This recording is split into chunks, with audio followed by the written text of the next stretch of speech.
Too bad we never got into decorating because the lady wanted this for her birthday. Howdy folks, I am Martha and Dorothy will be editing the video. We both welcome you to Hirschberg's Miracle Homestead. We are in the kitchen again today and we are making Italian cream cake. This cake goes back many years with us and we had someone request it, actually 2 people requesting it this week. So we thought we'd bring you along as we make one of the cakes. Actually, it's 1.5 batches so that it'll give us a few cupcakes for here to take to our fellowship meal at church on Sunday.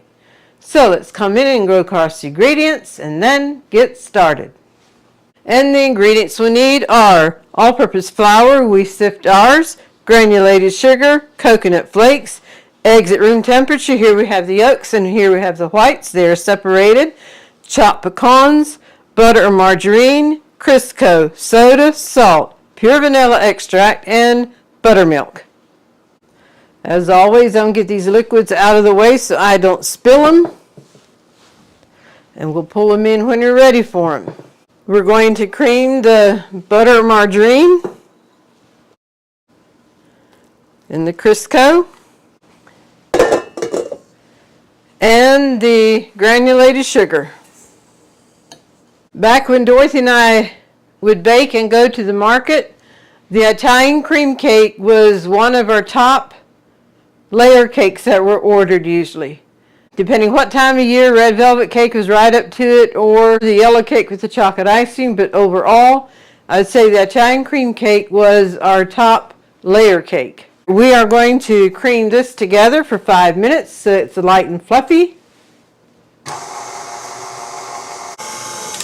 That is beautiful. It is light and fluffy. A quick scrape, make sure everything is combined well, nothing sticking to the side or the bottom. It is looking good. And now we'll be adding the egg yolks one at a time. And obviously if 2 drop out, that's all right.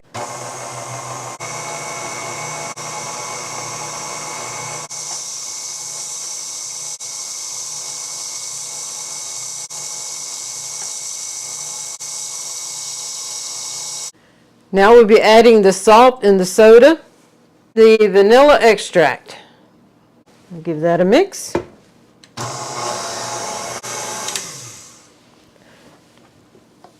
And now we'll add the all-purpose flour and the buttermilk alternating, starting with the flour.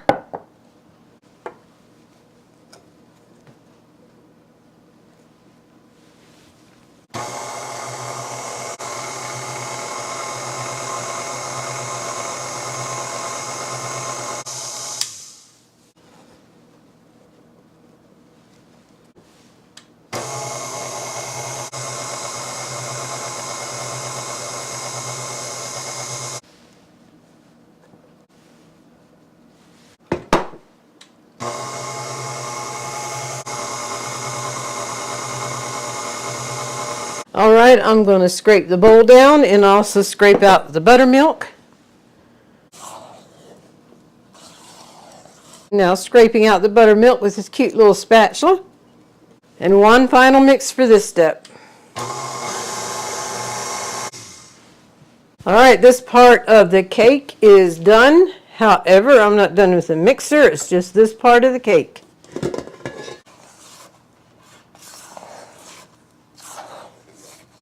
And by the way, we want to welcome our new subscribers. We're so glad you found us and subscribed. And for those of you who've been with us for a while, we appreciate your continued support. That means the world to us. And also thank you for those that like and comment on our videos. We enjoy interacting with you all and getting a glimpse into your world as well. And I know I mention it often, but it comes from the heart. We thank you for those that shop on Amazon through our link. And through that, we get a small commission at no extra cost to you. So thank you very much. We're coming in with another mixing bowl with a whip attachment. Egg whites will go in the mixing bowl.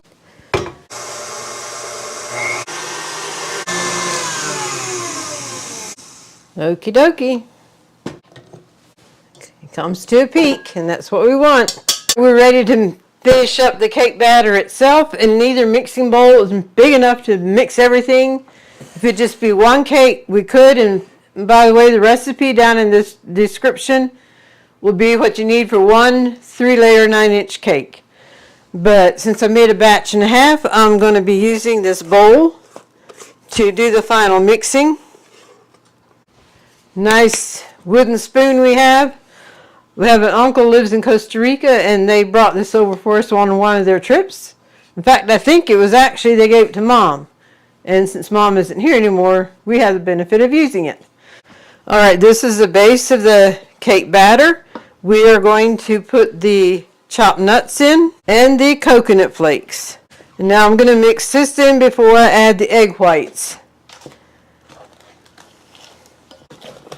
It's okay to beat it pretty hearty right now, but after egg whites are in, then you want to do it gently.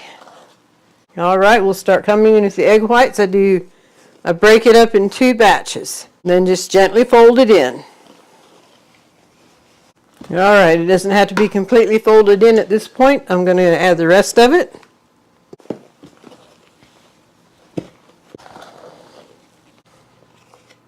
The cake we're doing for order is a 3-layer 9-inch. And so I have these greased and floured, ready to go. I have the parchment paper on the bottom. And so what we'll do, we used to make multiple batches of these at a time, and then we measured how much batter goes into each layer. And for a 9-inch, 2.5 cups of batter go per cake. So that's what I'm going to measure out, and then what is left is what we know we have for cupcakes.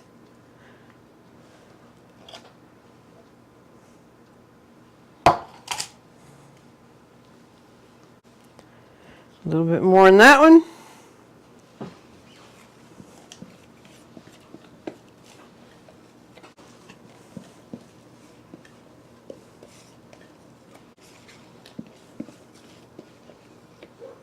Now just spread this out evenly.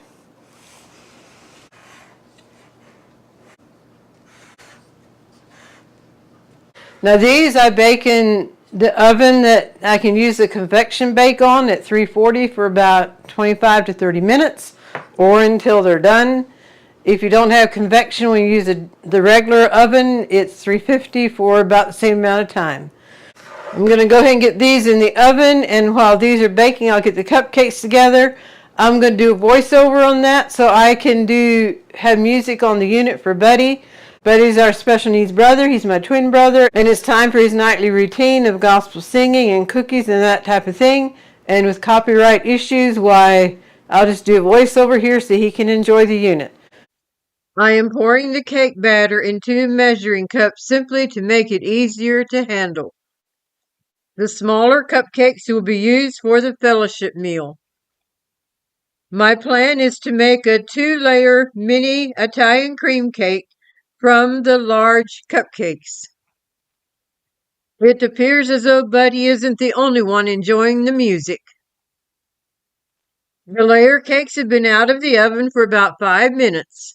I am running a thin-bladed knife around the edge of the cake pan to release any cake that may be clinging to the edge.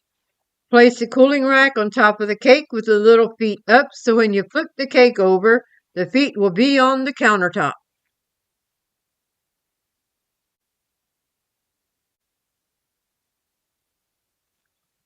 To help them cool faster, I'm putting them on top of the cake pans, and that will help the airflow get under the cake better. And don't forget to remove the parchment paper.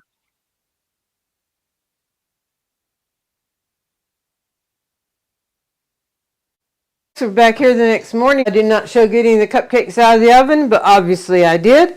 We're just to set those aside. We're focused on getting the cake iced. We're using cream cheese icing, which I had made earlier, and it was in the fridge, so now put it in the mixer, fluff it up. We do have a recipe on making cream cheese icing, and we'll leave a link for it, and also in the description. As usual, I have myself on a time crunch here, so I'm just moving along here.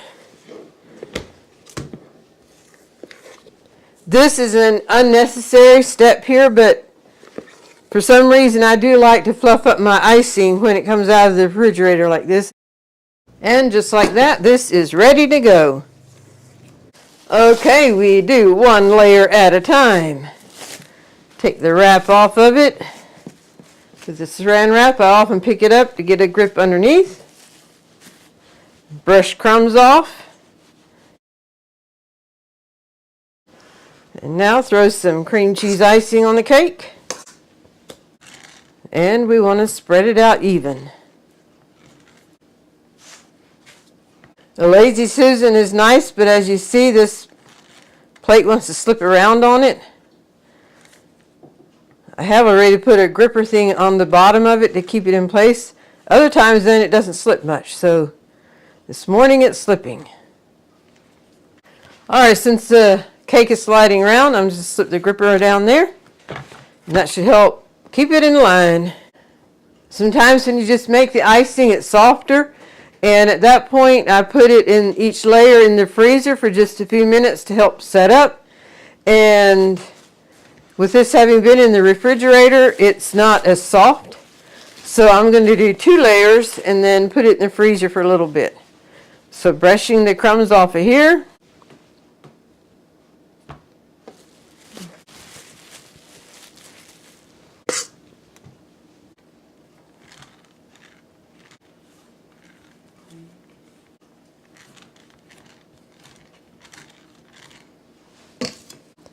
And now coming in with a crumb coat on the side.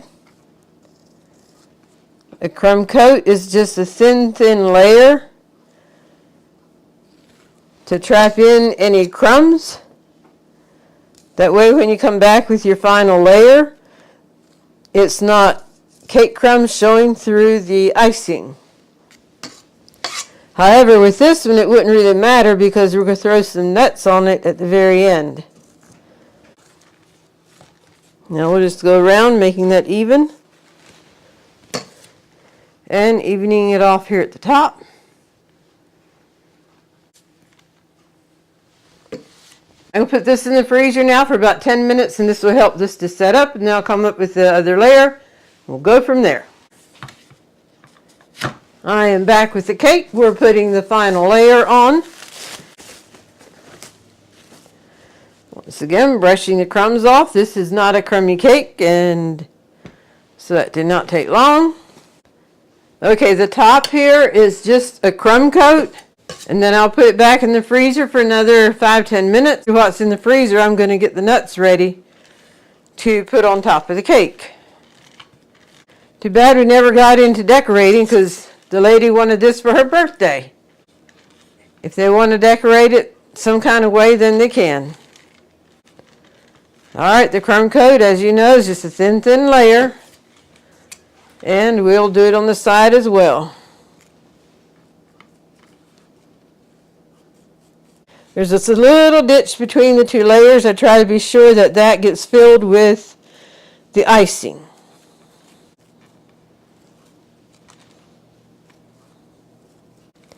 And going around making it even. There's a little place that still wasn't sealed in. Alright, I'm putting this back in the freezer. I mentioned that we throw nuts on the cake after it's all iced. We like a fine nut and not a big one. And I have a trick on how to separate the big ones from the little ones. Alright, I just dump nuts in there. And now I'll just shake this. See how the big nuts are coming up?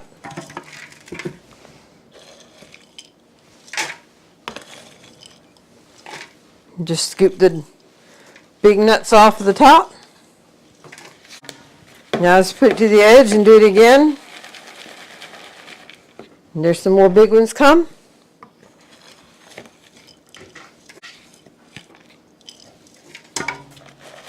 And just like that, we have our nuts for the cake. If a couple big ones are there, that's all right. We are ready to put the final coat on.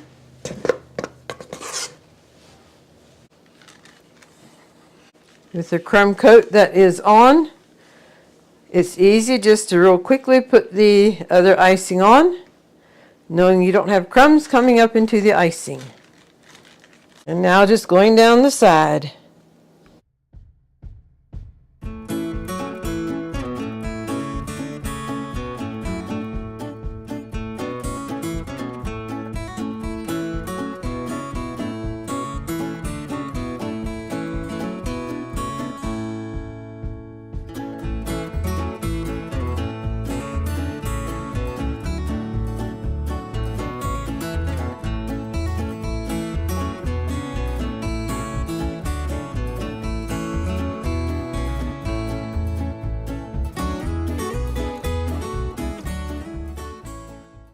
And now for the nuts. This should go without saying, but with a clean countertop, so what falls in the countertop you can put back in your pan. So we will start with the top again.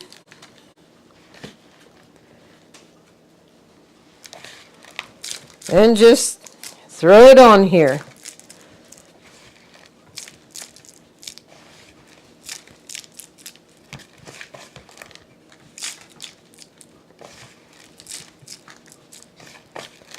If you have a cloth to put down, that would work too. Then you can just pick the cloth up and dump it down in, but I don't mind doing it this way. Now, the nuts that are on the board, I like to kind of push it up in so there's a layer of nuts at the very bottom.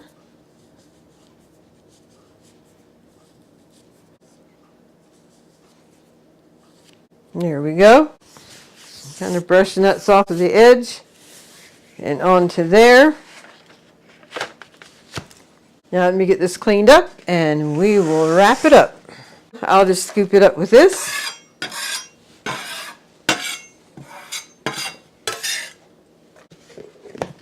What's left here, I will put it back in here. And the cupcakes then I will ice later. The reason we made extra cake batter so we can do cupcakes is because since this is for someone's birthday, we couldn't cut into it. And that big cupcake, I'm going to make a little cake for us that we can cut into and see what it looks like. But I will do that later. I have to meet her in about an hour. So I got to keep moving here. And while this is being celebrating someone's birthday, it's their holiday, I guess you'd say. That's their birthday, so they wanted their cake. It is a good cake year-round, but it seems like holidays is the time that people want to order it for their holidays. But yeah, it's a good cake year-round. Well, Dorothy's saying Easter's right around the corner. You might want to consider making it for Easter. Slip it in bag number 1.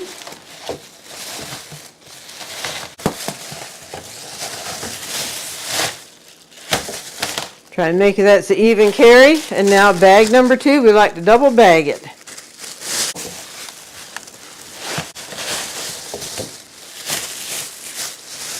All right, it's ready to be carried out the door.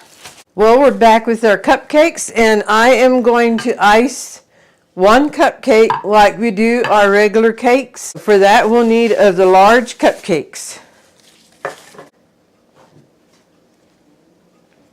And since we're treating it like a regular layer cake, I'm going to cut it in half.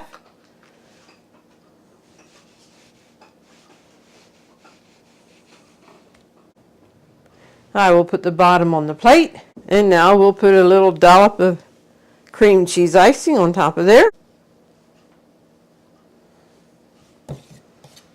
This makes me feel like I'm playing.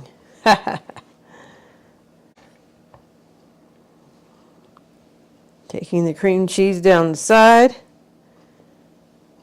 I have a thin bladed fork. I'm going to stick it in the middle, see if I can use that to help keep it in place. Sometimes it's helpful to come up with some creative ideas to help make the job easier. Okay, this was in the freezer about 10 minutes, so we will proceed here.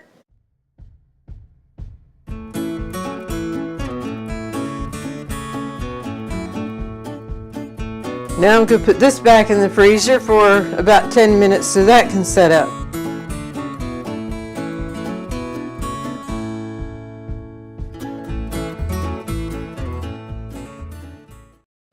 And there we have our mini Italian cream cake. We're going to go and put icing on the cupcakes. All right, for the little ones, I'm going to start in the middle and go to the outside.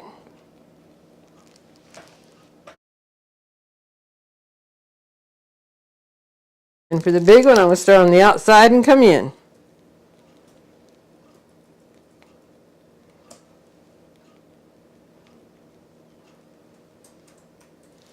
Now I'm going to put a few nuts on each one. There's someone at church who is allergic to nuts, and so this will let them know that there's nuts in the cupcake.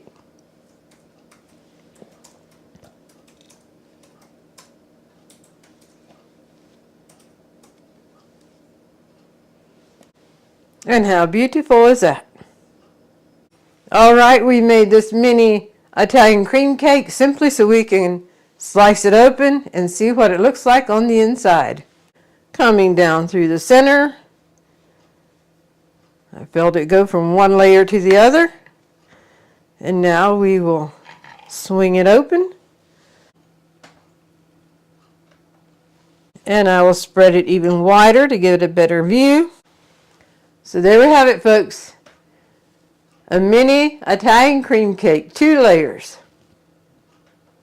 It was fun playing around with this and coming up with something so we can see what the inside of a layer cake looks like. This Italian cream cake is absolutely delicious. If you make it, we hope you enjoy it as much as we do. The recipe is in the description. This is your first time with us. We always close with the inspirational golden thought.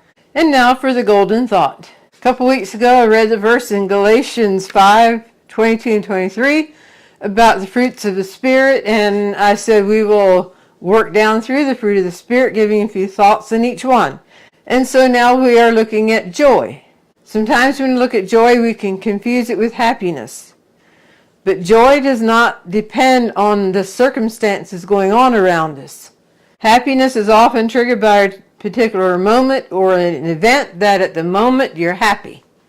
Joy is a lasting emotion that comes from the choice of loving God, trusting God, and serving God. That brings that deep joy that this is talking about.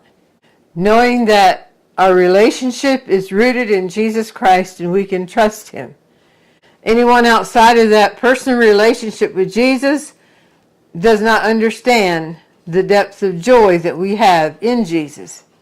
And yes, there are times that we need to remind ourselves to choose joy, because life can be hard, life can be tough. But in the midst of that, we have that deep joy that comes knowing that we are in God's care. 2 verses that come to mind that go along with joy is in Nehemiah 8:10. The joy of the Lord is my strength. And then also in Philippians 4, rejoice in the Lord always. And again, I say rejoice. And the writer of Philippians was actually in prison when he wrote that. He was in prison not because of a wrongdoing of his own, but it is because he kept preaching and teaching Jesus. He loved the Lord. And they were trying to stop him, so they put him in prison. What does he do? Rejoice always in the Lord. And again, I say rejoice. So wherever we find ourselves in life, whether it's a high or whether it's a low, we can know that our joy comes from the Lord, and He can help us through each situation. We want to thank you all for joining us on this video. We hope you've been blessed, encouraged, and inspired. And until next time, God bless.